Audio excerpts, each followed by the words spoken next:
നമ്മൾ പൊതുവേ നമ്മുടെ നാട്ടിൽ വെച്ചാൽ ഒരു മീഡിയാസിൻ്റെ ഭാഗത്തു നിന്നല്ല, കൂടുതൽ സോഷ്യൽ മീഡിയയിലെ അലിഗേഷനാണ് ഈ വേൾഡ് കപ്പിൽ ഒത്തുകളി, അല്ലെങ്കിൽ ഫിഫ അങ്ങോട്ട് ഫേവർ ചെയ്തു, ഈ രാജ്യത്തിന് ഫേവർ ചെയ്തു, ഇന്ന പ്ലെയർക്ക് ഫേവറാണ്, അങ്ങനെ ഒരുപാട് അലിഗേഷൻസ് ഉണ്ട്. അത് പ്രത്യക്ഷത്തിൽ തന്നെ ഒരുപാട് കാര്യങ്ങൾ എന്താ പറയുക, ഒരു വെറും അലിഗേഷൻസ് മാത്രമാണ്. കാരണം ഇപ്പോൾ ഫിഫയുടെ ഡ്രോ ആണെങ്കിലൊക്കെ പക്ക ലൈവായിട്ട് വളരെ ശാസ്ത്രീയമായിട്ട് ഒരുക്കുന്ന സംഭവങ്ങളാണ്. അപ്പോൾ അതിലൊന്നും പറയുന്നതിൽ കാര്യമില്ല. എന്നാലും ചില സാധ്യതകളൊക്കെ ഉണ്ടോ ഫിഫയ്ക്ക്, അല്ലെങ്കിൽ ചില താല്പര്യങ്ങളൊക്കെ ഉണ്ടാവാനൊക്കെ സാധ്യതയുണ്ടോ? ഒരു പെർട്ടിക്കുലർ കൺട്രിയോട് ഇൻട്രസ്റ്റ്, അല്ലെങ്കിൽ പെർട്ടിക്കുലർ പ്ലെയറോട് ഇൻട്രസ്റ്റ്, അങ്ങനെയൊക്കെ സംഭവിക്കാൻ സാധ്യത? ഞാൻ ഫിഫ എന്നുള്ള കോണ്ടെക്സ്റ്റിലല്ലാണ്ട് ഞാനൊരു ജനറൽ, ഇപ്പം ലെറ്റ്സ് സേ ഞാനൊരു ബിസിനസ് ഒരു ഇൻഡസ്ട്രിയലിസ്റ്റ് ആണെന്ന് വിചാരിക്കും. അപ്പോൾ എനിക്ക് എൻ്റെ കീഴിൽ പല അജൻഡാസും ഉണ്ടാവും. ഓക്കെ, അപ്പോൾ അങ്ങനത്തെ ഒരു രീതിയിൽ നോക്കുമ്പം ഇപ്പം ഞാൻ ഈ പറഞ്ഞ പോലെ ഒരു ICC ക്രിക്കറ്റ് വേൾഡ് കപ്പ്, എല്ലാവരും ഇന്ത്യ മൊത്തം ഇളക്കുന്ന ഈ വേൾഡ് കപ്പ് വേഴ്സസ് ഒരു ഫിഫ വേൾഡ് കപ്പിൻ്റെ കമ്പാരിസണിൽ അവിടെ സ്പെൻഡ് ചെയ്യുന്നത് 3 ബില്യൺ ആണ്, ഇവിടെ സ്പെൻഡ് ചെയ്യുന്നത് 30 ബില്യൺ ആണ്. പിന്നെ അവിടെ എന്ന് പറഞ്ഞാൽ 8 രാജ്യങ്ങൾ മാത്രം കളിക്കുന്ന ഒരു കളിയും ഇവിടെ മോർ ദാൻ 116 രാജ്യങ്ങൾ ആക്റ്റീവ്ലി കളിച്ച് പ്രൊഫഷണൽ ലെവലിൽ അവിടുന്ന് 48 ആൾക്കാരെ കൊണ്ടുവന്ന് കളിക്കേണ്ട ഒരു കളിയും. In a way FIFA has grown so big that അവർക്ക് ഇങ്ങനത്തെ പെറ്റി കാര്യങ്ങൾ ചെയ്യേണ്ട ആവശ്യമില്ല. അവർക്ക് ലാർജർ അജൻഡാസ് ഉണ്ട്. സ്റ്റാർ വാല്യൂ കൊണ്ടുവന്നേ പറ്റൂ. നിങ്ങൾ ആരെങ്കിലും ഇപ്പോൾ ഈ ഫുട്ബോൾ ഇപ്പം നടക്കുന്ന വേൾഡ് കപ്പിൽ ഈ പറഞ്ഞ Neymar, Messi, Ronaldo, Luka Modric, ഞാൻ ഇങ്ങനെ എടുത്ത് പറയാം, ഹാരി കെയ്ൻ, ഇങ്ങനെ ഇവരാരും ഇല്ലാന്ന് വിചാരിക്കുക. പകരം ഇവരുടെ കൂടെയുള്ള 10 പേര് കളിക്കുക. എത്ര പേര് ഇവിടെ ഫ്ലെക്സ് അടിക്കും? എത്ര പേര് ഇവിടെ പോയി മറ്റേ കെട്ടിയിട്ട് ഉണ്ടാക്കിയിട്ട് വ്യൂയിങ് പ്ലാറ്റ്ഫോംസ് ഉണ്ടാക്കും? Star value is important for them. പക്ഷേ ആ സ്റ്റാർ വാല്യൂവിനെ മാത്രം ഡിപ്പെൻഡ് ചെയ്ത് നിന്നിട്ട് ഇവർക്ക് കാര്യമില്ല. അങ്ങനെയാണെങ്കിൽ പിന്നെ കേപ്പ് വെർദെ, DR കോങ്കോയും സെനഗളൊന്നും ഇവിടെ എത്തില്ലല്ലോ. പക്ഷേ ആകെ ഇതിലിപ്പം ഇങ്ങനെ പറഞ്ഞതുകൊണ്ട് ഞാൻ എടുത്ത് പറയുന്നത്, ഈ 48 ടീംസ് വന്നപ്പം പുതിയ റൂൾ ചേഞ്ച് ഉണ്ടായപ്പം ആ 3rd ഗ്രൂപ്പ് എന്നുള്ള അങ്ങനെ ഒരു കമ്പാരിസണിൽ ഇപ്പോൾ ഇറാനിനൊക്കെ സംഭവിച്ച പോലെ അങ്ങനെ വരുന്നത് കൊണ്ട് ഒരു ചെറിയ അൺഫെയർ അഡ്വാൻറ്റേജസ് ചില ടീംസിൻ്റെ ഡ്രോയിൽ വരുന്നുണ്ട്. അത് ഈ പറഞ്ഞ പോലെ ഗ്രൂപ്പ് ഡ്രോസിലല്ലല്ലോ അത് വരുന്നത്. ഗ്രൂപ്പ് നമ്മൾ ലൈവായിട്ട് ഇത് എടുക്കുമ്പം മികച്ച 3ാം സ്ഥാനക്കാർ ഈ 3ാം സ്ഥാനക്കാർ അങ്ങനെ വന്നു കഴിയുമ്പോൾ എന്താ ഇപ്പോൾ പറ്റിയിരിക്കുന്നതെന്ന് പറഞ്ഞാൽ, ഇപ്പം നമ്മൾ നേരത്തെ മൊറോക്കോൻ്റെ കാര്യം പറഞ്ഞതുകൊണ്ട് ഞാൻ എടുത്ത് പറയാം. ഇപ്പോൾ മൊറോക്കോ ജയിച്ചപ്പോൾ, അല്ലെങ്കിൽ when it made it to the rounds, അവർ കളിച്ചത് പോർച്ചുഗലും ബെൽജിയവും സ്പെയിനിനൊക്കെ എതിരെയാണ്. എന്നിട്ട് അവരൊക്കെ ജയിച്ചിട്ട് വേണം അവർക്ക് അവിടെ എത്തേണ്ടി വന്നത്. അതേ 2022 അങ്ങനെ 2022 വേൾഡ് കപ്പിൽ അങ്ങനെയാണല്ലോ അവർ അവിടെ എത്തിപ്പെടുന്നത്. പക്ഷെ അതേ സമയത്ത് ഇപ്പം നമ്മൾ ഞാൻ ഈ കമ്പാരിസൺ പറയാൻ കാരണം ഇപ്പം മെസ്സി ഇങ്ങനത്തെ വലിയ ടീംസിനെ നേരിട്ടിട്ടില്ല 6 വേൾഡ് കപ്പ് കളിച്ചിട്ടെന്ന് പറയുന്നുണ്ട്. അപ്പം ആ റൂളിനെ ആ ഒരു സിനാരിയോനെ കുറച്ചും കൂടി ആസ് എ റൂൾ ഇത് മാറ്റി വെച്ചു.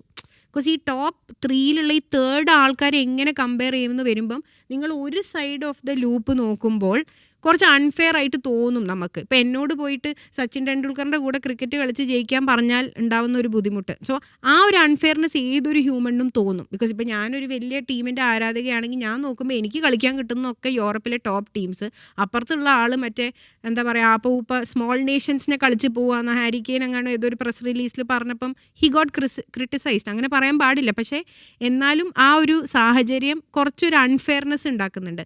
പിന്നെ ഈയിടെയായിട്ട് വന്ന ഒരു വലിയ ആക്യൂസിഷൻ അതെ അത് ആക്സിഡന്റിൽ വന്ന ആ സിസ്റ്റത്തിന് ഇപ്പം നമുക്ക് ഇത്രയും AI-യും ഇത്രയും മാത്തമാറ്റിക്കൽ മോഡലിംഗ് ഒക്കെ ചെയ്യാൻ പറ്റുന്ന ഒരു കാലഘട്ടത്തിൽ ആ റൂളിനെ നമുക്ക് മാറ്റാൻ പറ്റും. നമുക്കതൊരു എക്സ്ക്യൂസ് ആയിട്ട് പറയേണ്ട ആവശ്യമില്ലെന്ന് എനിക്ക് തോന്നുന്നത്. ഇപ്പം ഞാനൊരു അങ്ങനത്തെ ഒരു ഡിസിഷൻ മേക്കിംഗ് സിറ്റുവേഷനിലാണെങ്കിൽ ഇത്രയും സയൻറ്റിസ്റ്റുകളും റിസർച്ചൊക്കെ ഉള്ള കാലഘട്ടത്തിൽ ഇത്രയും മറ്റേ അനങ്ങിയാൽ നീങ്ങിയാൽ AI യൂസ് ചെയ്യുന്ന നമുക്ക് ഇതിനെ റീമോഡ്യൂൾ ചെയ്തെടുക്കാൻ പറ്റും. ഈ പ്രോബ്ലത്തിനെ സോൾവ് ചെയ്യാൻ പറ്റും, അതിനൊരു സൊല്യൂഷൻ ഉണ്ടാകും. അതേസമയത്ത് വേറൊരു അൺഫെയർ അഡ്വാൻറ്റേജ് ആയിരുന്നു ഈ ട്രാവലിംഗ് ടൈം. ഇത് കുറേ ടീംസ് എടുത്ത് പറഞ്ഞ, ഇപ്പം വേർജിൽ എടുത്ത് പറഞ്ഞൊരു കാര്യമായിരുന്നു ഈ വാട്ടർ ബ്രേക്സ്. എൻ്റെ അവിടെ പോയി കളി കണ്ട എല്ലാ ഫ്രണ്ട്സും പറഞ്ഞത് ഈ വാട്ടർ ബ്രേക്സ് ഉണ്ടാകുമ്പോൾ സ്റ്റേഡിയം മൊത്തം ബൂ ചെയ്യുകയാണ്. എന്താ വെച്ചാൽ അവർക്ക് ഒരു കാണികൾക്ക് ഇത്ര ബുദ്ധിമുട്ടാണെങ്കിൽ കളിക്കുന്നവർക്ക് എത്ര ബുദ്ധിമുട്ടായിരിക്കും ഇത്. അപ്പോൾ ആ ഒരു ഹാസ് ഗോൺ ഇൻ ടു 4 ക്വാർട്ടറിലേക്ക് പോയി 2 ഹാഫ്സ് എന്നുള്ള ആ ബുദ്ധിമുട്ടും അതിൻ്റെ കൂടെ തന്നെ യാത്ര ചെയ്യേണ്ടി വരുന്നതും. ബിക്കോസ് നമ്മൾ ഖത്തറിൽ നമുക്ക് ഊബർ പിടിച്ച് പോകാൻ പറ്റുമായിരുന്നു 8 സ്റ്റേഡിയത്തിലേക്ക്, അല്ലെങ്കിൽ മെട്രോ പിടിച്ച് പോകാൻ പറ്റുന്നതിനേക്കാളും നിങ്ങൾ ആലോചിക്കുക, നമ്മളൊരു കാണിയാണ്, നമുക്ക് ജ്യൂസൊക്കെ കുടിച്ച് നടന്ന് പാട്ടൊക്കെ പാടി ബിരിയാണിയൊക്കെ തിന്ന് അപ്പുറത്ത് എത്തിയാൽ മതി. ഒരു പ്ലെയർ എന്ന് പറഞ്ഞാൽ ഇത്രയും ഹൈ പെർഫോമൻസ് കാര്യം ചെയ്ത് പുള്ളിയുടേതായ റൂട്ടീൻസ്, അതിൻ്റെ ഇടയിൽ ഒരു ഫ്ലൈറ്റ് ട്രാവൽ എന്ന് പറഞ്ഞാൽ അത് അവരുടെ എൻറ്റയർ ബോഡി ബയോമെക്കാനിക്സിനെ ബാധിക്കും. അപ്പോൾ ഇങ്ങനത്തെ കാര്യങ്ങൾ ഭയങ്കരമായിട്ട് സ്ക്രൂട്ടനൈസ് ചെയ്യപ്പെടുന്നത്. പിന്നെ കുറേ ഇമിഗ്രേഷൻ ലോസ്, ഇത് നമുക്കൊക്കെ അറിയാം. നമ്മളെല്ലാവരും നമ്മളുടെ അമേരിക്കൻ ഡ്രീം എപ്പോഴും പേടിച്ചുകൊണ്ടാണ് വെച്ചത്, US പോകാനുള്ള ബുദ്ധിമുട്ട് കാരണം. എന്നാൽ മെക്സിക്കോയിലും കാനഡയിലും വളരെ കുറച്ച് കളികളേ ഉള്ളൂ, US ഏറ്റവും അധികം ഉള്ളത്. അപ്പോൾ ഇങ്ങനത്തെ കുറച്ച് എനിക്ക് തോന്നുന്നു നോട്ട് ഡയറക്റ്റ്ലി ഫുട്ബോളിനോട് റിലേറ്റഡ് അല്ല, പക്ഷേ ഇതൊക്കെ കാരണം ഫുട്ബോളിന് ഭയങ്കരമായിട്ട് എഫക്റ്റ് ചെയ്തിട്ടുണ്ട്. അതിൽ ഈ റഫറിങ്ങിൻ്റെ കാര്യം കൂടി പറയുന്നത്, കാരണം ഏറ്റവും കൂടുതൽ ഫുട്ബോളിലെ കാലം മുതൽ തന്നെ ഏറ്റവും വിമർശനമുള്ള കാര്യമാണ് ഈ റഫറിങ് എന്ന് പറയുന്നത്. ഈ വർഷമൊക്കെ കുറച്ചുകൂടി കൂടുതലാണ്. ഈ റഫറിങ്ങിൻ്റെ രീതികളെക്കുറിച്ച് എന്താണ് പറയാനുള്ളത്? എനിക്ക് തോന്നുന്നു ആക്ച്വലി ഈ വർഷം കുറച്ചും കൂടി ബെറ്റർ ആവണം എന്നാണ്. ഞാൻ ഈ അടുത്ത് ആക്ച്വലി കൊലീനൻ്റെ ഒരു ഇൻ്റർവ്യൂ അല്ല, ഒരു റിട്ടൺ ആർട്ടിക്കിളാണ്, ഒരു റിസർച്ചിൻ്റെ ഭാഗമായിട്ട് പുള്ളിക്കാരൻ പറയുന്നത്. ആക്ച്വലി ഇപ്പം നിങ്ങൾ വാർ നോക്കുകയാണെങ്കിൽ VAR ടെക്നോളജി തുടങ്ങിയ കാലം തൊട്ട് ഇപ്പം ഉള്ള അഡ്വാൻസ്മെൻറ്റ് ഇസ് ടു ഗുഡ്. ഇപ്പം നമ്മൾ എപ്പോഴും മീംസൊക്കെ ഇറങ്ങുന്നുണ്ടല്ലോ, ആ കാലിൻ്റെ ഒരംശം, നീളം കൂടിയ ഒരു ബൂട്ട് ടൈറ്റായി കെട്ടിയവൻ്റെ ഒരു വിരൽ എന്നാണ് പറയുന്നത്. പക്ഷെ ആ ടെക്നോളജി നമുക്ക് മാർക്ക് ചെയ്യാൻ പറ്റുക റിയൽ ടൈമിൽ, ബോളിനകത്തുള്ള മൈന്യൂട്ട് സെൻസറി കാര്യങ്ങൾ ഗ്രാഫ്സിലുള്ള. പിന്നെ ഇപ്പം നമ്മളിങ്ങനെ കളിയാക്കുന്നുണ്ട്, മറ്റേ ചിട്ടി റോബോട്ട് പോലെയൊക്കെ ആയിരിക്കും അടുത്ത വേൾഡ് കപ്പിൽ റെഫറി. അപ്പോൾ അവർക്ക് ഉണ്ടാവുന്ന ആ റെഫറി വ്യൂവിലെ ക്യാമറയിലുള്ള ഷോട്ട് കാണിക്കുമ്പോൾ നിങ്ങൾക്ക് അതിൻ്റെ ഡിഫറൻസ് മനസ്സിലാവുന്നുണ്ട്. നമ്മളൊരു നോർമൽ സ്റ്റേഡിയത്തിൽ ഞങ്ങൾ 27 ക്യാമറാസ് വെക്കും. ഈ ക്യാമറകളിൽ ക്യാപ്ചർ ചെയ്യാൻ പറ്റാത്ത സാധനമാണ് 22 പേരുടെ ഇടയിൽ ഓടുന്ന റെഫറിയുടെ POV. ഇതൊക്കെ ആ ടെക്നോളജിക്ക് കൊണ്ടുവന്ന് നിങ്ങൾ പറയുന്ന ഈ സ്റ്റിപ്പുലേറ്റഡ് ടൈമിനകത്ത് ഈ ഡിസിഷൻ എടുക്കാൻ പറ്റണം. ഒബ്വിയസ്ലി അതിന് റിവ്യൂയിങ് പാനൽസ് ഉണ്ട്, ഏതൊരു സിസ്റ്റം പോലെ തന്നെ. ഇപ്പം നിങ്ങൾക്കിപ്പോൾ ഒരു കലോത്സവത്തിന് പോയാൽ, ഞാൻ കേരളത്തിൽ എപ്പോഴും പേപ്പറിൽ വായിക്കുന്ന ഒരു സാധനമാണ്, കലോത്സവത്തിന് പോയി അവാർഡ് കിട്ടിയില്ല, അപ്പീലിന് പോയി. ഇത് അവർക്കും ഉണ്ട്, അതിനൊരു എൻറ്റയർ മെക്കാനിസം ഉണ്ട്. അപ്പോൾ ഒരു രാജ്യത്തിന് അത്ര ബുദ്ധിമുട്ടാണെങ്കിൽ പേപ്പർ എടുക്കൂ, ഫോം ഫില്ല് ചെയ്യൂ, നിങ്ങൾ ചോദിക്കൂ ഇതിൻ്റെ ആൾക്കാർക്ക്, അതിനൊരു പാനലുണ്ട്. പക്ഷേ ഇപ്പോൾ എടുത്ത ഡിസിഷൻസും എനിക്ക് തോന്നി ഈ നോ വേസ്റ്റേജ് ടൈം എനിക്ക് പേഴ്സണലി ഭയങ്കര എഫക്റ്റീവായിട്ട് തോന്നി. ആ 2 റൂളുണ്ട്. ഒന്ന്, നിങ്ങൾ മറ്റേ ത്രോയിനും ഫ്രീ കിക്കും എടുക്കുമ്പോൾ 5 സെക്കൻഡും പിന്നെ സബ്സ്റ്റിറ്റ്യൂഷൻ ചെയ്യുമ്പോൾ 10 സെക്കൻഡ് റൂളും. ഇത് കാരണം എന്തോരം ഡിഫറൻസ് അറിയോ അതിലുള്ളത്, എസ്പെഷ്യലി സബ്സ്റ്റിറ്റ്യൂഷൻ. പണ്ടൊക്കെ എന്ന് പറഞ്ഞാൽ ഒരാൾ നടന്ന് മെല്ലെ വന്ന് അതിൽ പോകുന്ന ഗെയിം ടൈമും, പിന്നെ അതുപോലെ ഇഞ്ചുറിക്ക് അവരുണ്ടാക്കിയ if you are injured first 1 മിനിറ്റിൻ്റെ ഉള്ളിൽ you have to go to the side of the pitch. ആ റൂൾ എന്തോരം മാറ്റി. എത്ര പേര് ഇപ്പം ഖത്തർ വേൾഡ് കപ്പിൽ എത്ര പേര് കിടന്ന് ഉരുളുണ്ടായിരുന്നു, എത്ര വേസ്റ്റേജ് ടൈം പോലെ ഉണ്ടായിരുന്നു. ഇപ്രാവശ്യത്തെ വേൾഡ് കപ്പിൽ സഫാൻ പറഞ്ഞ പോലെ ഇത്രയും ഹരം ഉണ്ടായത് എന്തുകൊണ്ടറിയോ, കളി ഇങ്ങനെ നടക്കുക, every single minute is a drama.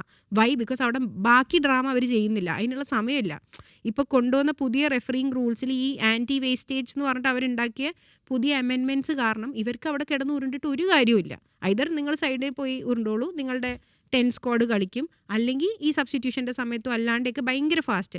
ഈ റൂൾസ് എനിക്ക് തോന്നുന്നു ഒരു സ്റ്റാറ്റിസ്റ്റിക്സ് വൈസ് ഇപ്പം നമ്മൾ ഇത്രയും കണ്ട കളി 72 ഗ്രൂപ്പ് സ്റ്റേജസ് കണ്ടതിൽ എനിക്ക് തോന്നുന്നു ആകെ 3 തവണ എങ്ങാനേ ഇത് തെറ്റിയിട്ടുള്ളൂ. ലൈക്ക് ഒരു സബ്സ്റ്റിറ്റ്യൂഷൻ തെറ്റേ അല്ലെങ്കിൽ ഒരു ത്രോയിനിൽ അങ്ങനെ ഒരു 5 സെക്കൻഡ് വരാതിരിക്കുന്നത് 3 തവണ 72 കളി കഴിഞ്ഞിട്ട്. അപ്പോൾ നിങ്ങൾ മനസ്സിലാക്കേണ്ട ഈ ഫുട്ബോൾ പ്ലേയേഴ്സിനെ അറിയാനായിട്ടല്ല, പക്ഷേ അങ്ങനത്തെ റൂൾസ് കൊണ്ടുവരണം, കുറച്ചും കൂടി സ്ട്രിക്റ്റ് ആക്കണം. പിന്നെ എനിക്ക് തോന്നുന്നു ചില റൂൾസൊക്കെ ഈ ഫുട്ബോളിൽ ഇപ്പം പെണ്ണുങ്ങളോട് ചോദിക്കുന്ന പോലെ ഓഫ് സൈഡ് റൂൾ അറിയോ, ഇപ്പം ഈ ഗോൾ ഭയങ്കര പ്രശ്നമായല്ലോ. അതെന്ന് പറഞ്ഞാൽ ക്രൊയേഷ്യയുടെ ഗോൾ എന്നുള്ള 2 റൂൾസ് ഒന്നിച്ച് വന്ന് ഒരു സാൻഡ്വിച്ച്ഡ് സിറ്റുവേഷൻ ആയിരുന്നു അത്. അപ്പം IFABൻ്റെ ഒരു റൂൾ നമ്പർ 11 എന്ന് പറഞ്ഞ ഒരു സിറ്റുവേഷനും സാധാ നമ്മളുടെ നോർമൽ ഓഫ് സൈഡ് റൂളും കൂടി സാൻഡ്വിച്ച്ഡ് ആയിട്ട് വന്നൊരു സിറ്റുവേഷനാണ്. സ്പോർട്ടിൻ്റെ ഒരു ബ്യൂട്ടിയും അതാ. എന്നോട് എല്ലാവരും ചോദിക്കുക എന്തിനാണ് സ്പോർട്സിൽ വർക്ക് ചെയ്യുന്നത്. എൻ്റെ എപ്പോഴത്തെ ഉത്തരം അതിൻ്റെ ഔട്ട്കം അൺപ്രഡിക്റ്റബിൾ ആണ്. അങ്ങനത്തെ ഒരു ഇൻഡസ്ട്രിയിൽ വർക്ക് ചെയ്യാൻ പറ്റുക എന്ന് പറയുന്നത് അതൊരു ഒരു മിറക്ലസ് ഇൻഡസ്ട്രിയാണ്. ഞാൻ എപ്പോഴും ഒരു ഔട്ട്കം അൺപ്രഡിക്റ്റബിൾ ആയിട്ടുള്ള കാര്യത്തിനാണ് വർക്ക് ചെയ്യുന്നത്. അതിൻ്റെ ബ്യൂട്ടി കാരണമാണ് നമ്മളൊക്കെ ഇരുന്ന് ഫുട്ബോൾ കാണുന്നത്. അപ്പോൾ അങ്ങനത്തെ 2-3 റൂളൊക്കെ ഇവരറിയാതെ അവിടെ ഇരിക്കുമോ? അല്ലെങ്കിൽ ഈ മൊത്തം റെഫറി ടീമൊന്നും അങ്ങനെ ഇരിക്കില്ല. നമ്മളിത് പെട്ടെന്ന് കാണുമ്പോൾ നമുക്ക് ഉണ്ടാവുന്ന ആ ഒരു ഏർജിലാണ്. ഇത് കഴിഞ്ഞ് നിങ്ങൾ ഗെയിമൊക്കെ കഴിഞ്ഞ് പോയി ഈ റൂൾസൊക്കെ അവൈലബിൾ ആണ് ഓൺലൈനും അല്ലാണ്ടും. ഇതിൻ്റെ ഗ്രാഫ്സ് വരെ അവൈലബിൾ ആണ്. ഞാൻ പറഞ്ഞ ബോളിൻ്റെ എൻറ്റയർ ഗ്രാഫ് അവൈലബിൾ ആണ് ഇൻ്റർനെറ്റിൽ. Nothings kept outside. ഇപ്പം ഒരു മാച്ചിന് ശേഷം ഇപ്പോൾ ഒരു എന്താ പറയുക അൺഫെയർ തോന്നുന്നു ഡിസിഷൻ വന്നു, ഒരു ടീം പരാതി കൊടുത്തു. ഫിഫ അതുകൊണ്ട് എന്തെങ്കിലും കാര്യമുണ്ടോ? ഫിഫ അത് പിന്നീട് എന്തെങ്കിലും ചർച്ചയ്ക്ക് എടുക്കുകയോ എന്തെങ്കിലുമൊക്കെ ചെയ്യും? ഈ കോർട്ട് ഓഫ് ആർബിട്രേഷൻ ആണ്, സ്പോർട്സിൻ്റെ കോർട്ട് ഓഫ് ആർബിട്രേഷൻ സ്വിറ്റ്സർലൻഡിലാണ്. അതൊരു ഹോമോഗനസ് ബോഡിയാണ്. അപ്പോൾ ഇതെന്ന് വെച്ചാൽ ഫിഫ അല്ലല്ലോ തീരുമാനം എടുക്കുന്നത്. At the end of the day ഇപ്പോൾ ഒരു നാഷണൽ ടീമിന് ഒരു ലോയർ ഉണ്ട്, ഒരു സ്പോർട്സ് ലോയർ ഉണ്ട്. ആ ലോയറിന് സർട്ടൻ, ഇപ്പോൾ ഞാനിവിടെ ISL നടത്തുന്ന സമയത്ത് ഞാൻ കോമ്പറ്റീഷൻസ് ടീം ഹാൻഡിൽ ചെയ്യുമ്പോൾ ഞങ്ങൾക്ക് കോമ്പറ്റീഷൻസിൻ്റെ ഭാഗമായിട്ട് ഇങ്ങനത്തെ കുറേ ഇത് അപ്പീൽസ് വരും. അത് ചെറിയ ചെറിയ പ്രശ്നങ്ങളും ഉണ്ടായിരിക്കും. ചിലപ്പോൾ ഒരാൾ തുപ്പാൻ പാടില്ലാത്ത സ്ഥലത്ത് തുപ്പി, അപ്പോൾ നമ്മളവിടെ ഒരു ഫൈൻ ഇട്ടു 50,000 രൂപ. അതിന് തൊട്ട് ആക്ച്വൽ പ്ലേ ഉണ്ടാക്കിയ പ്രശ്നങ്ങൾ, നാഷണൽ ആന്തത്തിൻ്റെ സമയത്ത് മര്യാദയ്ക്ക് നിൽക്കാത്തത്, ഇതിനൊക്കെ നമുക്ക് ഓരോ സെക്ഷൻ ബൈ സെക്ഷൻ ഒരു ലോയർ നമ്മളുടെ അടുത്ത് മുന്നിൽ വന്ന് റെഡ് കളർ പേപ്പറിൽ എഴുതേണ്ട കാര്യങ്ങളുണ്ട്.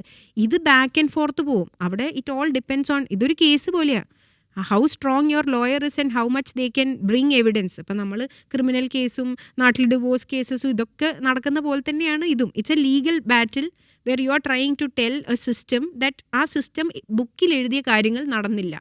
അല്ലെങ്കിൽ റഫറീസും ഫുൾ പ്രൊട്ടക്റ്റഡ് ആയിരിക്കില്ല. ഇപ്പോൾ ഒരു എക്സ്റ്റേണൽ ഒരു ഇൻഫ്ലുവൻസിൽ പെടാതിരിക്കാനൊക്കെ വേണ്ടിയിട്ട് എന്തൊക്കെ മെഷർമെന്റ്സ് ഉണ്ടാവും പറയാൻ പറ്റും? അയ്യോ, അത് ഫുള്ളി പറയാൻ പറ്റില്ലെങ്കിലും റെഫറീസിന് ഭയങ്കര സ്ക്രൂട്ടനി ഉണ്ട്. എനിക്ക് പുറത്തത്തെ എടുത്ത് പറയാൻ പറ്റില്ലെങ്കിലും ഞാൻ ഇവിടുത്തെ നമ്മളുടെ ഇന്ത്യയിൽ നടക്കുന്ന ഒരു ലെവലിൽ ഞാൻ പറയാം ദാറ്റ് അവരുടെ ഒരു ടൈം ഉണ്ടാവുമല്ലോ, കോൾ ടൈം എന്ന് പറയുന്ന പോലെ, ആ കോൾ ടൈമിന് ശേഷം അവർ കംപ്ലീറ്റ്ലി അണ്ടർ നമ്മളുടെ ജൂറിസ്ഡിക്ഷനാണ്. അവർക്ക് പുറത്തുള്ള ഒരാളോ അവരുടെ ഫോണോ അല്ലെങ്കിൽ അവരുടെ പേഴ്സണൽ ഡിവൈസസോ ഒന്നും യൂസ് ചെയ്യാൻ പറ്റില്ല. അവർ മൂവ് ചെയ്യുന്ന എല്ലാ കാര്യങ്ങളും, which is the car to the stadium to the player tunnel തൊട്ട് അവർ നിൽക്കുന്ന എല്ലാ സാധനവും ഉണ്ട്. CCTV ക്യാമറയാണ്. അവരെ നമ്മൾ പിച്ചിലേക്ക് കയറ്റുന്നതിന് മുമ്പ് നമ്മൾ ആ CCTV ക്യാമറ മൊത്തം നമ്മളുടെ സർവൈലൻസ് ടീമും കംപ്ലയൻസ് ടീമും ചെക്ക് ചെയ്ത് ഓക്കെ പറഞ്ഞാലാണ് അവർ പിച്ചിലേക്ക് ഇറങ്ങുന്നത്. എന്നാൽ അങ്ങനെ ഓക്കെ അല്ല എന്ന് തോന്നുന്ന സിറ്റുവേഷൻസിൽ നമ്മൾ last minute, which is kick ഓഫിൻ്റെ വിസിലിൻ്റെ 2-3 സെക്കൻഡ് മുമ്പ് നമ്മൾ റെഫറികളെ മാറ്റിയ സിനാരിയോസും ഉണ്ട്. അതിന് നമുക്ക് എപ്പോഴും ഒരു ബാക്കപ്പ് ടീം ഉണ്ടാവും. ഒരു 3 റെഫറികളെ നമ്മൾ എപ്പോഴും ബാക്കപ്പ് ആയിട്ട് വെച്ചിട്ടുണ്ട്. ഇന്റർനാഷണലി ഇതിനേക്കാളും കൂടുതലാണ് ആക്ച്വലി. അവിടെ എന്ന് പറഞ്ഞാൽ ചെറിയ, ഇപ്പം നമ്മളുടെ ഇതിലൊക്കെ നമ്മൾ കുറേ കാണണം, എന്തുകൊണ്ട് ഡ്രസ്സിംഗ് റൂമിൽ പോയി, എന്തുകൊണ്ട് ഈ പ്ലെയറിന് കൈ കൊടുത്തു, എന്തുകൊണ്ട് പ്ലെയേഴ്സ് ഡ്രസ്സിംഗ് റൂമിലെ ടോയ്ലറ്റ് ഇയാൾ യൂസ് ചെയ്തു, ഇയാൾക്ക് റെഫറി റൂമിൽ, അങ്ങനെയൊക്കെ നമ്മൾ ചിന്തിക്കും. പുറത്ത് അങ്ങനെയൊന്നുമില്ല, നേരെ വാ നേരെ പോവാണ്. പിന്നെ ഇവർക്കൊക്കെ കുറേ ബാക്ക്ഗ്രൗണ്ട് ചെക്ക് ഉണ്ട്. ഇവരുടെ കാര്യം പോട്ടെ, ഞാനൊരു നോർമൽ ആൾ ഒരു കൺസൾട്ടൻ്റ് ആയിട്ട് വർക്ക് ചെയ്യണമെങ്കിൽ തന്നെ എൻ്റെ മേലെ കൂടി പോകുന്ന കംപ്ലയൻസ് ആൻഡ് ബാക്ക്ഗ്രൗണ്ട് ചെക്കിൻ്റെ ലെവൽ കണ്ടു കഴിഞ്ഞാൽ അവർക്ക് ഇവിടെ പൊറ്റമ്മൽ തൊട്ട് മെഡിക്കൽ കോളേജ് പോലീസ് സ്റ്റേഷനിലുള്ള എല്ലാ കാര്യങ്ങളും അവർ എടുക്കുന്നുണ്ട് തേർഡ് പാർട്ടി ഏജൻസീസിനെ വെച്ചിട്ട്. അപ്പോൾ അതൊക്കെ അവർ ചെയ്യുന്നുണ്ട്. പിന്നെ ഞാൻ ഈ പറഞ്ഞ പോലെ ഇതൊരു ഒരു it's A world of its on. ആ ലോകത്ത് എല്ലാ ലോകത്തെയും പോലെ നന്മകളും തിന്മകളും ഉണ്ട്. അതിൻ്റെ ഇടയിൽ ഒരു 48 രാജ്യത്തിനെ കൊണ്ടുവന്ന് വേൾഡ് കപ്പ് നടത്താൻ പറ്റുന്നില്ലേ? എത്ര 60 മില്യൺ പീപ്പിളാണ് ഇപ്പോൾ കഴിഞ്ഞ കളി കണ്ടതെന്ന് പറഞ്ഞത്, ക്രൊയേഷ്യ വേഴ്സസ് പോർച്ചുഗൽ. ഈ 60 മില്യൺ ആൾക്കാർക്ക് ഈ സ്പെക്ടക്കിൾ ഇവർക്ക് മാത്രമേ കൊടുക്കാൻ പറ്റുന്നുള്ളൂ. അത് മാറ്റി ചെയ്യാൻ പറ്റുന്ന ഒരാൾ വരുമ്പം നമുക്ക് ഓൺ പേപ്പർ ഇങ്ങനത്തെ കാര്യങ്ങൾ ഡിസ്കസ് ചെയ്യാൻ പറ്റും.